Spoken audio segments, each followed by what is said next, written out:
नमस्ते साथियों, वंदे मातरम, भारत माता की जय, जय गौ मां। साथियों, जय आयुर्वेद, राजीव भाई अमर रहे। साथियों, अभी जो आपको एक शांति दिखाई दे रही है, ये तूफान से पहले की शांति है। मैं आज सबसे हाथ जोड़कर निवेदन करता हूं, कोई भी पार्टी का हो, मैं सबसे हाथ जोड़कर निवेदन करता हूं, ना हमारा किसी पार्टी से वैर है, ना हमारी किसी पार्टी से द्वेष है। हमें किसी पार्टी के विरोधी के रूप में ना आके जो मुद्दे हैं, क्योंकि मुद्दा इतना बड़ा है।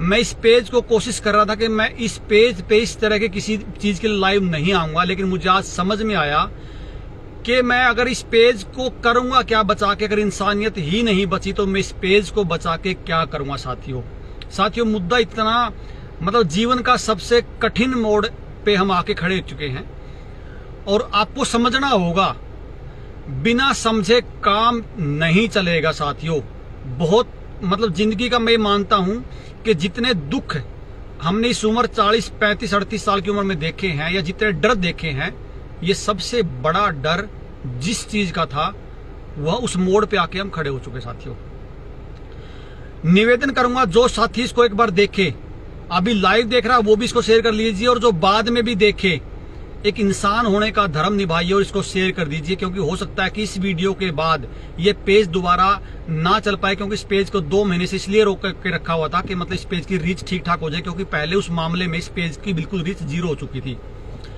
मैं बात करूंगा, कल कुछ साथियों ने देवेंद्र भाई को भी सुना होगा उस मामले में पूरी खुल के जो चर्चा करेंगे, कुछ बिंदुओं पे जो बिंदु रह गए थे उस पे अभी चर्चा करने की जरूरत है। साथियों, जो साथी लाइव जुड़े, 20-15 मिनट का लाइव रहेगा, बाकी काम एक बार छोड़ के, क्योंकि हो सकता है बाकी पेजों की तरह भी इस पेज को बिल्कुल भी खत्म कर दें, बिल्कुल भी इस पेज को उड़ा भी सकते हैं, और हो सकता है हम दोबारा इस तरह कोई संपर्क ना बना पाए। तो साथियों, जिसके पास ये वीडियो पहुंचे, ये हमारी इस पे हमारी ये हो सकता है लास्ट ही वीडियो हो, हम इसके आगे इस बात का प्रचार ना कर पाए, क्योंकि आपको पता है कि कोई भी जो चैनल वाला है, न्यूज चैनल वाला, वो हमें कोऑपरेट नहीं कर रहा, वो भी अपनी जगह सही है। साथियों, मैं ज्यादा आपको लंबा नहीं खींचूंगा।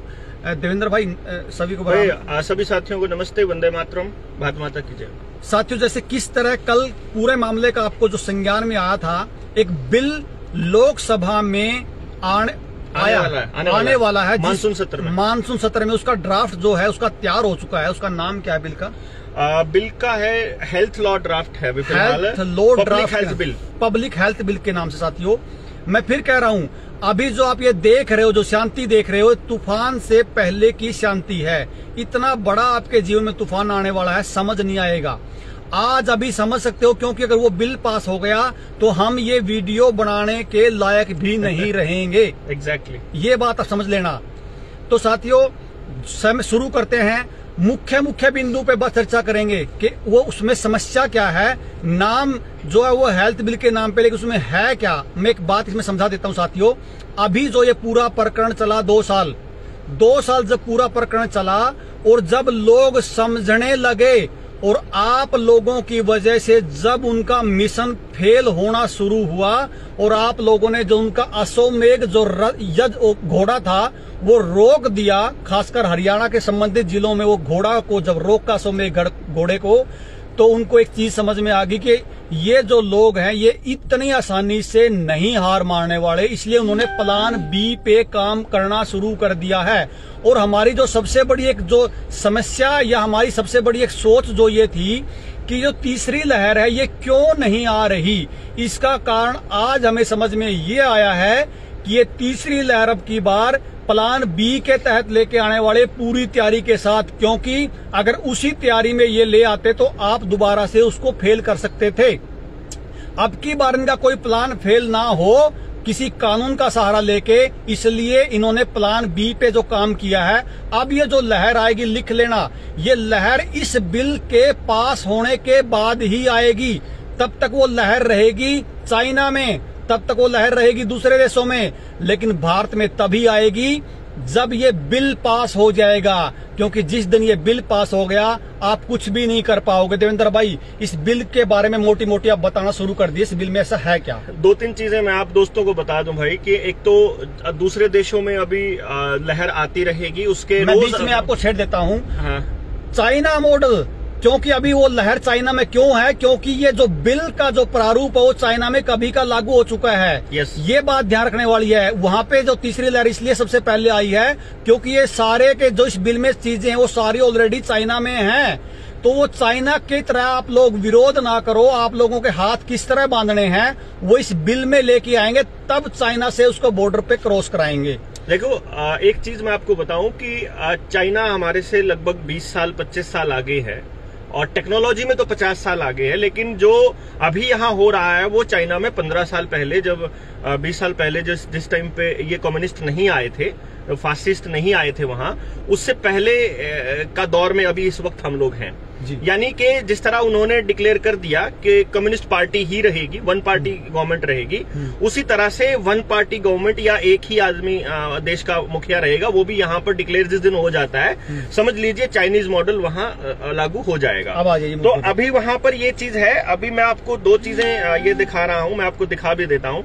मैं अभी जो मैंने रेफरेंस लिया है, मैंने ये टाइम्स ऑफ इंडिया, जो इंडियन एक्सप्रेस की ये रिपोर्ट है, आपके सामने नजर आ रहा होगा, द न्यू ये जो न्यू हेल्थ लॉ ड्राफ्ट है, 4 टायर सिस्टम है, मैं इसको जस्ट बता देता हूँ।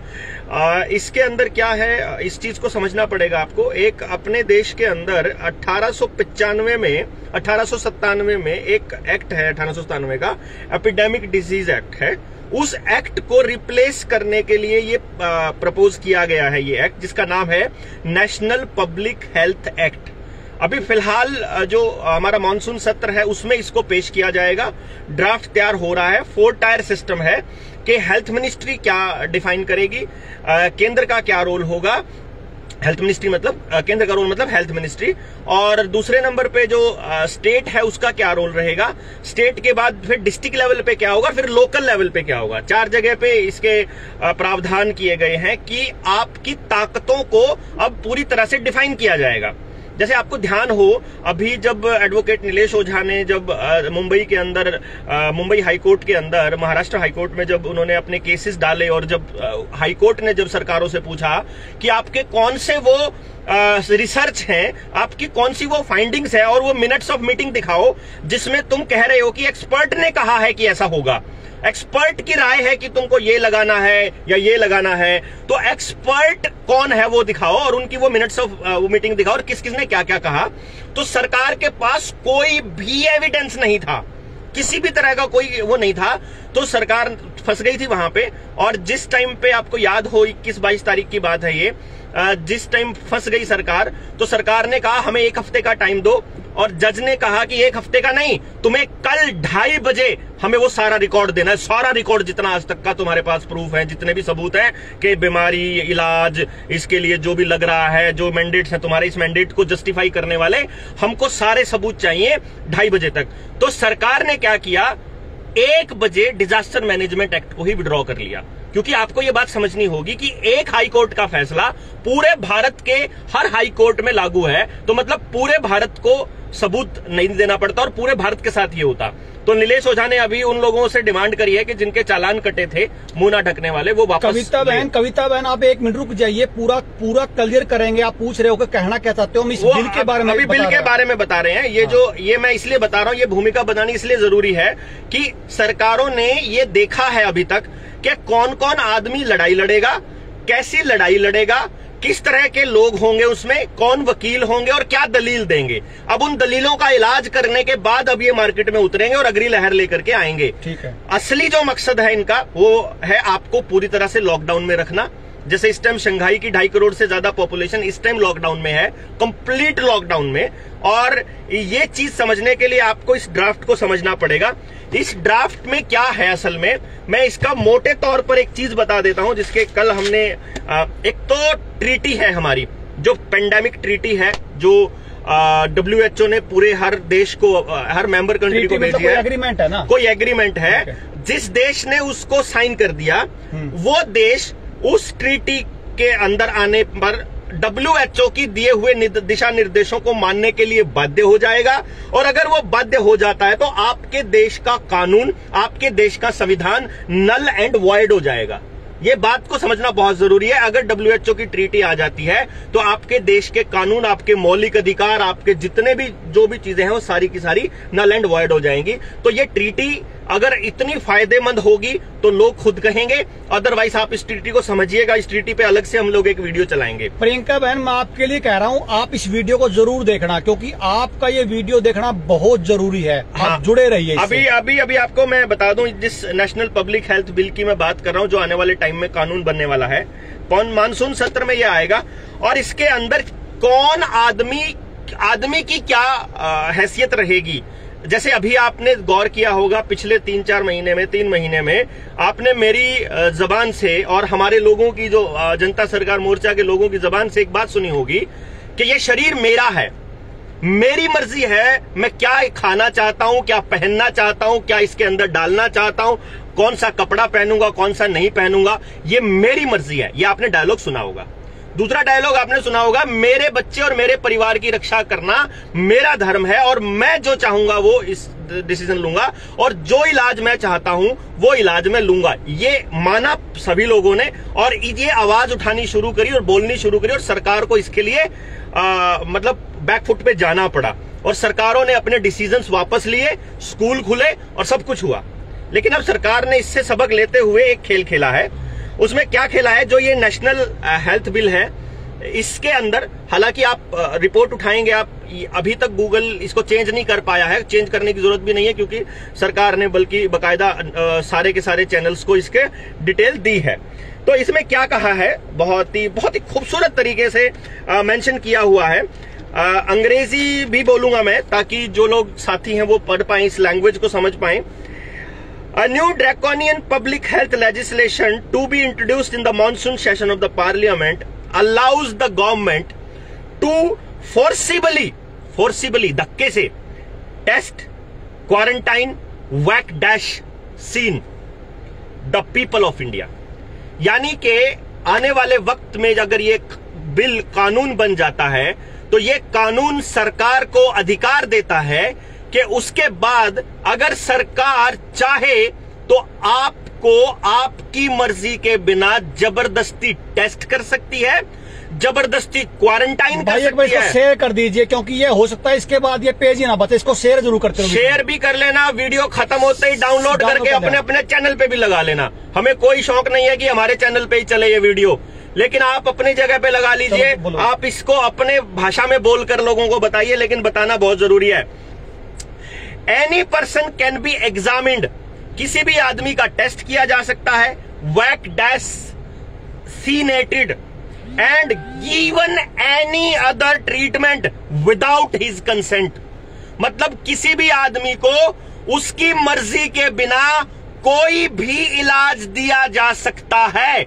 यानी आपको बुखार हो गया, आप कहते हो कि मैं आयुर्वेद के हिसाब से व्रत रख के खाली पेट रह के मैं अपना ठीक करना चाहता हूं। यहाँ जो सुनने लायक जो बात है, मैं निवेदन करता हूं, मैं हाथ जोड़ रहा हूं। हम किसी पार्टी से, हमें आज लड़ाई पार्टी की नहीं, इंसानियत की है। और मैं खास जो अपने आप को ये कहते हैं कि हम राष्ट्रवादी हैं, वो कहाँ गया वो लोग जो राष्ट्रवादी अपने आप को मानते हैं। आप आयुर्वेद, अब आपका आयुर्वेद से इलाज कराने का हक छीना जा रहा है साथियों। आयुर्वेद क्यों? आपका होम्योपैथी से, आपका नेचुरोपैथी से, अब दुनिया की कोई ताकत आपको किस चीज से इलाज करवाना है, आपको कोई बचाने वाला नहीं। आपको एक ही पैथी से इलाज दिया जाएगा। आज पूछिए नुकुरमना, आप जो आपके सत्ता में जो बैठे हैं जो लोग, उनसे पूछिए कि किस अधिकार पे आप ये बात कह रहे हो। किसने आपसे पूछा साथियों? आप लोग पूछना शुरू करिए। हमारा किसी पार्टी से विरोध नहीं है, हमारा विरोध ये है कि हमें जीने का अधिकार तो दे दीजिए, हमें जीने का अधिकार तो छोड़ दो। आगे जो बात आएंगी, मैं एक बात आज पहले, अभी इससे पहले बता रहा हूं, जो हमारा इससे हमारा कोई पीछा छुड़वा दे, हम उस पार्टी के गीत गाएंगे, हम कभी टिकट नहीं मांगेंगे, उसकी सदस्यता लेंगे उस पार्टी की। लेकिन हमारी ये बात कोई पार्टी उठा दे, इस भारत में कोई पार्टी हमारी बात उठा दे, हम उसका प्रचार करेंगे। लेकिन इंसानियत के नाते इस इंसानियत को कोई बचाने वाला, कोई पार्टी वाला हो तो हमारी आवाज उठा दे, हम उसके गीत गाएंगे। अगली लाइन समझिए। This legislation allows the government to force people, यानी ये लोगों को जबरदस्ती करना, इसमें सरकार को ये मतलब ताकत देती है फॉर सोशल डिस्टेंसिंग, यानी सरकार जबरदस्ती सोशल डिस्टेंसिंग करवा सकती है इस कानून के हिसाब से। And to carry out the surprise inspection, यानी कि अचानक inspection of the place they live and work in, यानी जहां आप रहते हो और जहां आप काम करते हो वहां औचक निरीक्षण का अधिकार देती है ये सरकार के आदमी को। अब इसमें मैं जोड़ दूं बात है, जो लोग मेरे जैसे जो लोग थे वो ये सोच रहे थे कि भाई चलो सरकार अगर कहीं बाहर नहीं जाने देगी तो मैं अपने खेत में रह के काम चला लूंगा, अपने घर में रह के काम चला लूंगा, मैं दुनियादारी से नाता तोड़ दूंगा, लेकिन मुझे ये चीज नहीं लेनी है, मुझे इसमें नहीं जाना, मुझे अपने बच्चों को बचाना है। अब वो आपका अधिकार नहीं रहा। आप अपने घर में, अपने खेत में जहां भी होगे, आप पे निरीक्षण के नाम पे आपको चिन्हित कर करके आपको ठोका जाएगा। ये कहना चाहता ये कानून, और ये मैं और देवेंद्र भाई नहीं कह रहे, ये कानून कोई भी गूगल से सर्च करके आप इसका ड्राफ्ट निकाल सकते हो। अगर एक बात भी हम गलत इसमें कहें तो हमारे जूते मारना सिर पे। अगली पॉइंट है, the draft law also allows the government to kill birds and animals, यानी कि इसका मतलब ये है जैसे इस बीमारी के ये जानवरों को भी लगाए जा रहे थे, भैंसा का भी ला दिए, कुत्ता का भी ला दिए, अब ये ड्राफ्ट जानवरों को और पक्षियों को मारने का अधिकार देता है सरकार को। समझिए भाई, अब सुनिए मेरी बात ध्यान से। ये जो गाय का जो हम बार बार नाम लेते थे, उनको पता है कि जिस देश में गाय है, उस गाय और संस्कृति है, उसको कोई मिटा नहीं सकता, क्योंकि वो गाय हमारी खेती का अधिकार थी। अगर मेरा कोई कल को डीएपी बंद करता, कोई यूरिया बंद करता, तो मैं मेरे पशुधन से खाद बना के वहां पे डाल सकता था। अगर मेरे पास तेल ना हो तो मैं बैल से खेती कर सकता था। अगर मेरे पास कुछ भी ना हो तो मैं अपने दूध से, सारी चीजों से अपने घर पे गुजारा कर सकता साथियों। लेकिन आज मेरी बात आप लिख लेना, जिस तरह से पहले बीमारी के नाम पे, मैं नाम ले रहा हूं, संघ और बीजेपी के लोगों ने लोगों को ठुकवाने का काम किया, अगली जब लहर आएगी वही लोग सरकार के कहने पे, सरकार ये कहेगी कि जो ये गाय और जो भैंस है इनकी वजह से वायरस की समस्या है, वही लोग जो अपने आप को राष्ट्रवादी कहते हैं, इन सरकारों के चंगुल में आके ये जो रोड पर जो घरों में जो गाय हैं इनका वध करेंगे और उनको लगेगा कि हम राष्ट्रवादी हैं। साथियों, कांग्रेस तमाशा देखिए, कांग्रेस तो चाहती ये है कि इस देश से गाय खत्म हो। लेफ्टिस्ट तो चाहते भी यही है कि इस देश से गाय खत्म हो। आम आदमी पार्टी की सरकार ने तो कभी गाय की सपोर्ट ही नहीं की, और मैं बीजेपी संघ के लोगों को दिखाऊंगा, वो सरकार के कहने पर राष्ट्रवाद का भरम होते हुए उनको लगेगा कि हम राष्ट्रवादी देश को बचाने निकले। जिस तरह लोगों को ठोका, उसी तरह सबसे पहले शिकार होंगी हमारी गाय जो रोड पे हैं, उसके बाद शिकार होंगी घरों वाली, क्योंकि सरकार, उनको पता है कि जब तक पशुधन किसान के खेत में है उसको कोई दुनिया की ताकत हिलाने वाला, गुलाम बनाने वाला नहीं है। तो सबसे पहला जो टारगेट होगा वो पशुधन का होगा। साथियों, ये लिख लेना, इस बात को आज नोट कर लेना, क्योंकि इसमें एक रिसर्च दी जाएगी कि भैंस और गाय के मुंह से जब जुगाड़ी करती है तो एक गैस निकलती है साथियों, लेकिन वो जो रिसर्च है वो जर्सी गाय की होगी, और मारने का जो आपका प्लान होगा देसी गाय को मारने का प्लान होगा। साथियों, मैं आज भी कह रहा हूं, हमारा किसी पार्टी से विरोध नहीं है, लेकिन आप इन पार्टियों के अंधभक्ति में निकलिए बाहर, क्योंकि अब जो विषय है वो इंसान को बचाने का, इंसानियत को बचाने का, साथियों गाय को बचाने का, देश को बचाने का है। हाथ जोड़ रहे हैं आपसे। अगर आपको कहीं हमसे बात करनी हो, हम आपके घर पे आ जाएंगे, समझ लीजिए बात को, विषय इतना बड़ा है, हम आगे मुंह दिखाने लायक नहीं बचेंगे। आगे सुन लो, एक बार इसको साथियों शेयर करते रहो। जाना बहुत जल्दी है, बाहर वेट कर रहे हैं। The bill empowers the state and the local government to take the appropriate measures, यानी ये कानून सरकार को ऐसे कदम उठाने के अधिकार देती है जिसमें क्वारंटाइन करना हो आदमी को, अगर अकेला गिरना हो एक डब्बे के अंदर तो सरकार को अधिकार होगा। डीकंटेमिनेशन द स्पेसीज, आसपास के रास्ते में छिड़काव करना हो क्या है का उसका।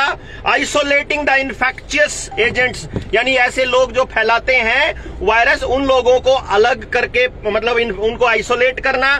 एनिमल बर्ड को डिस्ट्रॉय करना और सरप्राइज एनिमल बर्ड को मतलब एक ऐसी बीमारी, इसका मतलब आएगी 200% ये बीमारी एक ऐसी लेके आएंगे जिसका जो ठिकरा है वो एनिमल पर, बर्ड्स पे फूटेगा। बस अगली चीज और मेडिकल एग्जामिनेशन किया जा सकता है, लेबोरेटरी टेस्ट किया जा सकता है, लेबोरेटरी एग्जामिनेशन। आपको ध्यान हो, जब मेरी गिरफ्तारी हुई थी तो मैंने 16 सेक्टर के जो मेडिकल अस्पताल है वहां पे जो पीजीआई है, छोटी पीजीआई, उसमें मैंने अपना टेस्ट करवाने से मना कर दिया था। मैंने विरोध किया, मैंने बोला ये मेरा शरीर है, मैं नहीं लूंगा, कोई टेस्ट नहीं कराऊंगा। सरकार को, पुलिस वालों को मेरा डिसीजन मानना पड़ा और मुझे वो ऐसे ही लेकर के गए थे और फिर जुगाड़ किया उन लोगों ने अपने आप से। उसके बाद इस कानून के बाद आपका जबरदस्ती टेस्ट हो सकता है, सब कुछ है। आपका डीएनए सैंपल लिया जा सकता है, आपका ब्लड सैंपल आपकी मर्जी के बिना लिया जा सकता है। आप ये समझो कि आपकी निजता के कोई मतलब नहीं है, आपके ऊपर केवल आरोप लगाना है और आपके ऊपर कोई भी टेस्ट, कोई भी इलाज, कोई भी ये जो लगाते हैं ये केमिकल आपके शरीर में डाला जा सकता है। और साथियों, इसका शिकार सबसे पहले होंगे हमारे जैसे लोग, ये ध्यान रखना। इसलिए मैं कह रहा हूं, हो सकता है हम कुछ दिन बाद आपको कहीं भी ना मिले, ढूंढने से भी ना मिले, और ना वीडियो में मिले, ना कहीं आपको ढूंढने से भी ना मिले। और सबसे बड़ी बात, ये सब कुछ बिना उस आदमी के मर्जी के किया जा सकता है। आपकी माँ, बहन, बेटा, बेटी, कोई नहीं बख्शा जाएगा, आप किसी को नहीं बचा पाओगे। जो 2002 में हुआ था, नरसंहार का दौर आने वाला है, वही वैसा ही जो जिसकी मैं बात कर रहा था। आपको संभलने का मौका भी नहीं दिया जाएगा। अभी 4+1 यानी 5, 4+1G जो टेस्टिंग चलेगी उन रेडिएशंस की, उसी टाइम पर ये कानून आएगा, उसी टाइम पर लोग सड़कों पे गिरने पड़ने लगेंगे, उसी टाइम पर अगली लहर का नाम लेकर के आपको जबरदस्ती उठाया जाएगा, उसी टाइम पर ये लोग तैयारी कर चुके हैं। आपको कितनी तैयारी करनी है ये देखना है। आप अपने जैसे कितने लोगों को इकट्ठा कर सकते हो, आप अपने जैसे लोगों को कितना कर सकते हो। आप अगर आज भी अंधभक्ति में डूबे हुए हो, आपका सर्वनाश निश्चित है। किसी भी पार्टी की अगर ये बात कोई उठाने वाला हो, इसका बिल का कोई विरोध करने वाला हो आपकी पार्टी में, हमें बताइए। हम उसका 1 रुपया कहीं नहीं लगने देंगे, घर से पेट्रोल फूंक के उस पार्टी का प्रचार करेंगे। लेकिन साथियों, निकलिए इससे बाहर। आप अगर किसी पार्टी में जाके अपनी सेटिंग करना चाहते हो, अपना घर बसाना चाहते हो, अपने आप को अमीर देखना चाहते हो, तो भूल जाइए, ऐसा कुछ नहीं होने वाला। कोई पैसा, कोई दौलत, कोई प्रॉपर्टी काम नहीं आने वाली है, काम नहीं आने वाली है। पूरे कुनबे के इतिहास बनने वाले हैं। कि मैं फलानी पार्टी से हूँ, मेरा वर्कर बनी है, मेरा साथ दिए, जुत्ते मारिए उसको पूछिए बात ये। साथियों, कोई साथी खड़ा बाहर, कुछ बात और अर्जेंट बात करनी है, इस वीडियो को अपना पर्सनली मान के इसको जितना शेयर उसका करिए, इसको डाउनलोड कर लीजिए, क्योंकि हो सकता है ये इसके बाद ये पेज ना बचे। वंदे मातरम साथियों, भारत माता की जय, जय गौ मां साथियों।